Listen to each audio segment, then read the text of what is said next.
안녕하십니까? 오늘 특별 부동산 시장 리포트에서는 지역 의사제와 구리 남양주 부동산에 대해 심층적으로 분석하고 시장의 소문과 실제 영향력을 팩트체크하는 시간을 갖겠습니다.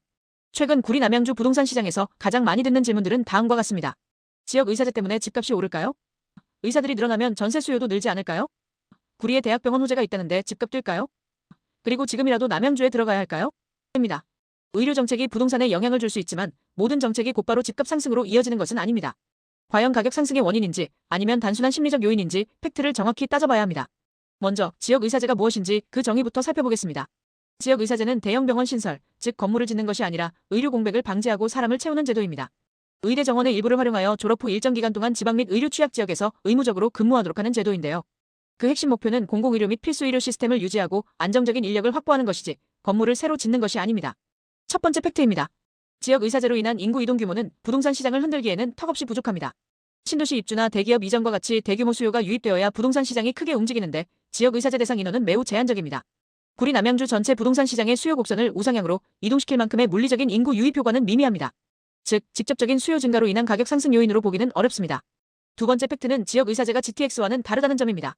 단기 급등을 만드는 구조가 아닙니다.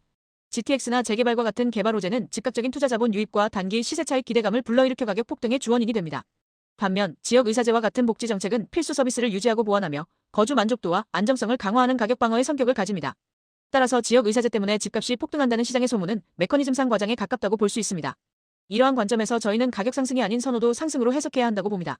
GTX나 역세권 개발이 투자 가치를 높이는 요소라면 지역 의사제와 의료 인프라는 실거주 가치, 즉 리스크 감소 효과를 가져옵니다.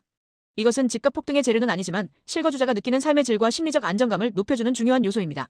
즉, 수익 창출이 아니라 거주 중 발생할 수 있는 의료 공백이라는 위험을 감소시키는 가치로 해석되어야 합니다. 구리시의 사례를 살펴보겠습니다.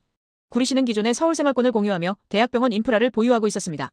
지역 의사제 정책의 효과는 이 지역의 필수 의료가 앞으로도 안정적으로 유지될 것이라는 강력한 시그널을 제공합니다. 이는 어린 자녀가 있는 가구, 그리고 부모님을 모시는 세대에게 특히 중요한데요. 결론적으로 실거주층에게 있어 이사 불안 요소를 제거하여 정주 지속성을 높이는 안전장치 역할을 합니다. 다음으로 남양주시 사례입니다. 남양주시는 기존의 급격한 인구 증가에 비해 의료 인프라가 부족하다는 점이 과제였습니다.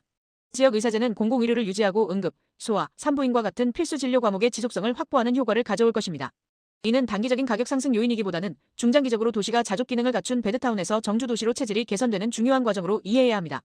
그렇다면 진짜 구리 남양주 집값을 움직이는 것은 무엇일까요? 실질적인 가격 견인 요소로는 서울 규제 풍선 효과와 서울 인접 입지, GTX 및 광역교통망 확충, 그리고 공급 부족 및 매물 감소가 있습니다. 지역 의사제는 이러한 흐름 위에 얹힌 플러스 알파의 안정 요인, 즉 심리적 안정 요소이며 정주 여건을 보완하는 보조적인 요인입니다. 현재 구리 남양주 집값의 거대한 흐름은 여전히 입지와 교통이 주도하고 있음을 명심해야 합니다. 부동산 시장 전문가들은 교통은 가격을 올리고 의료는 사람을 잡는다고 분석합니다. 다시 말해 교통과 입지는 마치 공격수처럼 가격을 상승시키는 역할을 하고 의료와 인프라는 수비수처럼 거주 안정성을 지켜주며 사람들을 그 지역에 머물게 하는 역할을 합니다. 이 둘이 균형을 이룰 때 비로소 건강한 부동산 시장이 형성된다고 볼 수 있습니다. 마지막으로 요약하자면 지역 의사제를 어떻게 해석해야 할까요? 집값 폭등의 신호일까요? 아닙니다. 직접적인 대규모 수요나 투자 자본을 부르는 요인이 아니기 때문입니다. 그렇다면 살기 좋은 동네의 신호일까요? 맞습니다. 의료 공백 우려를 해소하고 정주 여건에 대한 신뢰를 강화하기 때문입니다. 구리 남양주의 핵심 가격 동력은 여전히 입지와 교통이며 의료는 삶의 질을 담당하는 중요한 요소입니다. 단순한 투자 호재를 찾는 분들보다 실거주 안정성을 깊이 고민하는 분들에게 이 소식은 희소식일 것입니다. 의료 인프라가 중요한 가족 단위 수요자라면 지금이야말로 구리 남양주의 내실을 다시 평가하고 흔들리지 않는 기준을 잡을 때입니다. 감사합니다.